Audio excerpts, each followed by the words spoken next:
G'day everyone, welcome to Matt Hill Scale Models. This is video number 3 on the old Revell 1/72 scale F4U Corsair build.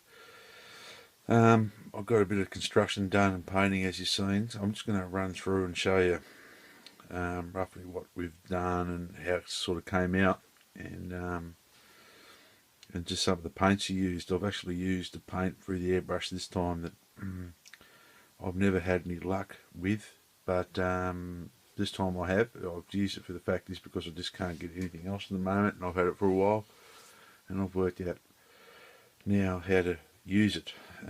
It doesn't spray too bad at all, as you can see from the dark blue colour on top. So firstly, what some of the modifications I did for that, the cowling work came up okay. I got the engine extra detail put in that, and this is just all from using stretch sprue and wire and that sort of stuff, so it doesn't cost anything. Started to get the painting done. The air ducts are coming up okay in the wings. I built the exhausts. They're not quite correct. I sort of muffed it a little bit, but they look okay. That was out of aluminium tubing. Just carved out the fuselage to accept the tubing in, and then sort of cut it on an angle to sort of rent the rake on a 45-degree angle. The undercarriage was rebuilt using that aluminium and wire, the brass wire or copper wire. The modified wheels are on. The tail wheel inside the rear doors is done. I went for the old kit tail wheel.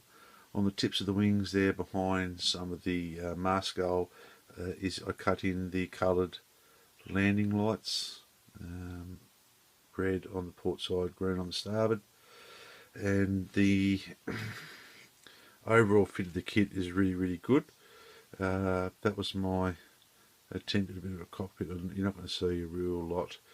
I got a funny feeling that these aircraft had black up so far, then black all the way up. So I don't know whether that green colour that I've mixed up is quite correct, but I got the seat belts made up and put in there. I added the little antenna tit at the end of the tail, and yeah, then the kit was pre-shaded with some NATO black, Tamiya NATO black. I haven't been using straight black anymore. Tamiya black sort of comes up pretty good.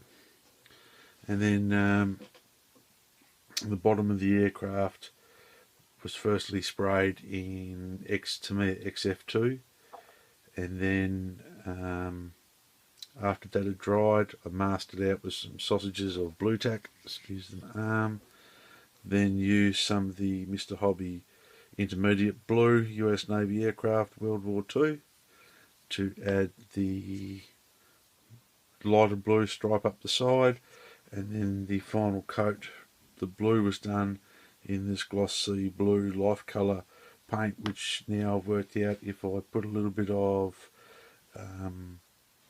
paint retarder in there, or sorry, not paint retarder, airbrush flow improver, and bang the pressure up a little bit to around about 25 psi, pretty high pressure, just for a little low water airbrush, it comes out pretty good. I got the canopy all masked up and sprayed, and just the gear doors painted, and the tail wheel doors painted, and the prop blades have been painted black. The hub in the centre hasn't. The prop come up okay. I used my favourite black, which I can't get any more again. The hobby shop doesn't stock it anymore. Is the Tamiya lacquer paint. It's really good stuff. Mind you, it stinks like all high hell, but it's a really good tough paint, and I love using it, especially if I mix it with some Mr. Surfacer leveling thinner. It just comes out fantastic. Same with all the Tamiya paints. come out pretty well. Running the levelling thinner. A couple of things I did try. You might notice I painted the engine cowling on the inside, the salmon pink. That salmon pink colour was achieved, which I thought was pretty close, using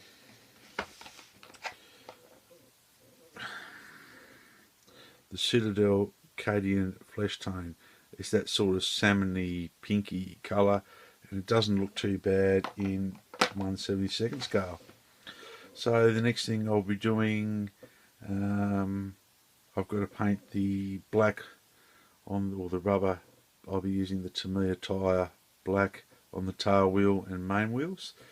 The struts have to have a bit of bare metal foil wrapped around them, and then I'll be hitting it with the gloss coat. My favourite gloss coat at the moment, as you all might know, is the gloss varnish.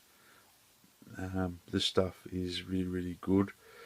It's a bit hard to clean out of your airbrush if you're not, excuse me, if you're not careful, but the Vallejo gloss varnish is like a PVA thing, because yeah, I've been using this and I can't get it much anymore.